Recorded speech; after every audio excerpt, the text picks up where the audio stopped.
அப்பா இப்படி எனக்கு சொத்துல எதுவுமே கொடுக்க மாட்டாருன்னு எங்க அப்பா தான் யோசிச்சிருக்கும் போல. அதனால சாகிறதுக்கு முன்னாடி அதோட பரம்பரை நகை 100 பவுனையும், அதுக்கப்புறம் அதோட பூர்வீக இடம் ஒன்று ஆண்டிப்பட்டியில் இருந்துச்சு, அதை விற்று பணமாக்கி அதை அப்படியே பேங்க்ல வச்சுட்டு போயிடுச்சு. அதான் இதெல்லாம் உனக்காக தான்.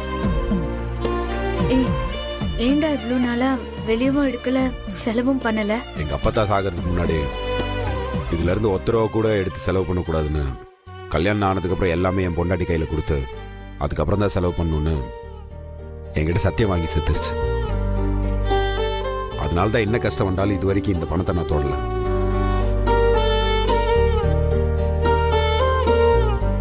அது மட்டும் இல்ல, இந்த மொத்த நகையில ஒத்த நகையில கூட நான் கை வைக்க கூடாதுன்னு இது எல்லாமே என் பொண்டாட்டி தானே என்கிட்ட சத்தியம் வாங்கிருச்சு. அதனாலதான் எல்லாத்தையும் வச்சிருந்தேன் அப்படியே. அதுக்கு தேனாப்புல சூழ்நிலை வந்துச்சு. இப்போ எடுத்து கொடுத்துட்டேன்.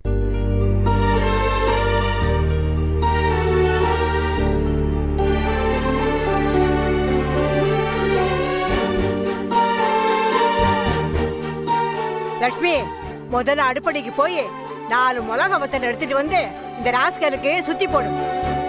நானே இவன் மேல கண்ணு வச்சுட்டேன். நான் கண்ணு வைக்கிற அளவுக்குல என்ன பண்ண? அமைதியா இருக்கு. என்ன மாப்பிள்ள அப்படி கேட்டுட்டீங்க? இந்த காலத்துல பணம் இருந்தா அதை எல்லாத்தையும் செலவு பண்ணிட்டு மாமனார் வீட்ல இருந்து வாங்குற மருமகனை தான் பாத்திருக்கேன்.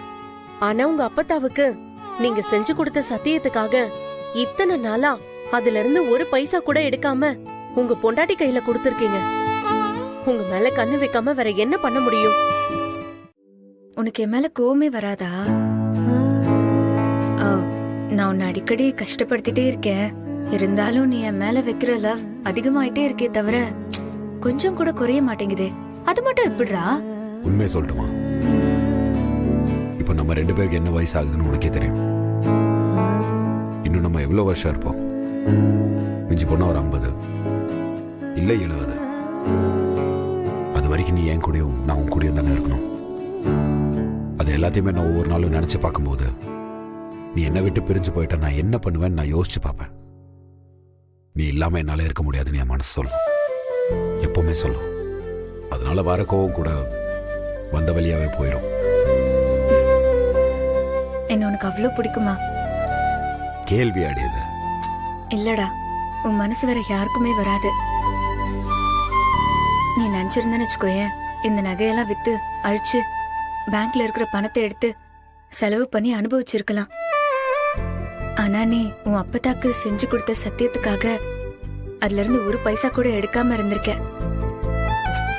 நீ உண்மையிலேயே சூப்பர். நீ பணம் இல்லாம எவ்வளவு கஷ்டப்பட்டேன்னு எனக்கு தெரியும்டா. அவ்வளோ ஏன், இந்த நகையெல்லாம் வித்து நீ ஒரு பிசினஸ் கூட ஸ்டார்ட் பண்ணிருக்கலாம்.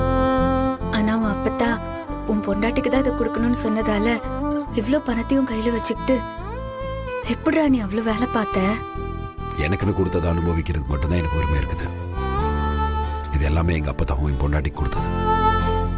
இதுல இருந்து நான் ஒண்ணு கூட எடுத்து செலவு பண்ணியிருந்தா எங்க அப்பா மேல நான் வச்சிட்டு இருக்கிற பாசெல்லாம் போய் ஆயிரும் இல்லையா? நான் இதை இந்நேரத்துலயும் நான் உனக்கு கொடுக்கலன்னா உன் மேல வச்சிட்டு இருக்கிற காதலும் போய் ஆயிரும் இல்லையா?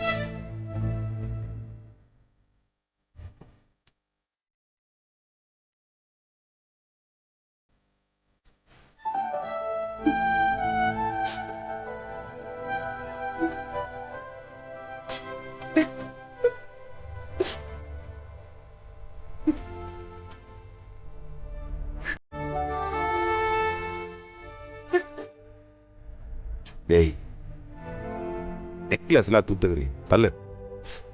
அப்ப நீயே கழட்டிக்கோ. ஏன், நல்லா தானே இருக்குது, போட்டே இரு. எனக்கு நீ கொடுத்த நகையை விட உன்னை கட்டி பிடிக்கிறது தான் முக்கியம். எல்லாம் வெளியே தான் உட்காந்துருக்காங்க. பாரதி வர வந்திருக்கிறான்.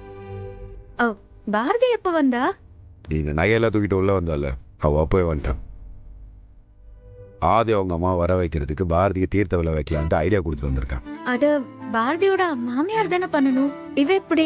அதுக்கு தாண்டி இந்த ஐடியா. பாரதிக்கு இந்த மாதிரி ஒரு விழா வைக்க போறோம்னு நம்ம ஒரு விளம்பரம் கொடுத்தாலே ஆதி அவங்க அம்மா வந்துருவாங்க. ஆதியோட பேச போகும், கதை அடிச்சுட்டு வரேன். அவ ஒரு ஆர்வத்துல உள்ள வந்துட்டா என்ன பண்ண முடியும்? அதான் கதவை சாத்திட்டு வந்துட்டேன். ம். அட்டை பகல கதை வடிச்சா யாராவது தப்பா நினைச்சு போறாங்க. உனக்கு ஒண்ணு தெரியுமா? என்ன? என் அம்மா ஆல்ரெடி நம்ம 2 பேரும் தப்பா தான் நினைச்சிட்டு இருக்காங்க. அத்தை என்ன தப்பா நினைக்க போறாங்க நம்மளை பத்தி? பின்ன ரொம்ப நாளா ஒரு பேரனோ இல்ல பேத்தியோ வேணும்னு கேட்டுட்டே இருக்காங்க. நீ தான் கேட்டா தரவே மாட்டேங்கிற. அதான் அவங்களுக்கு நம்ம மேல கோவம்.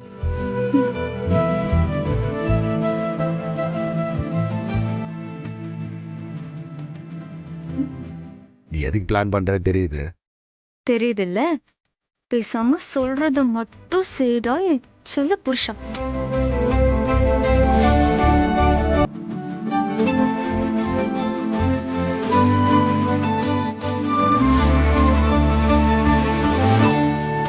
டேய், ம். பேர் என்ன பேத்தியா? என் அம்மாக்கு என்ன தரல? எதுக்கு குழப்பம்? ஒரு பேரை ஒரு பேத்தி ரெண்டும் ஒரே பிரச்சனை. அப்போ ரெட்டு புள்ளியா நமக்கு? எனக்கு ஓகே தான்.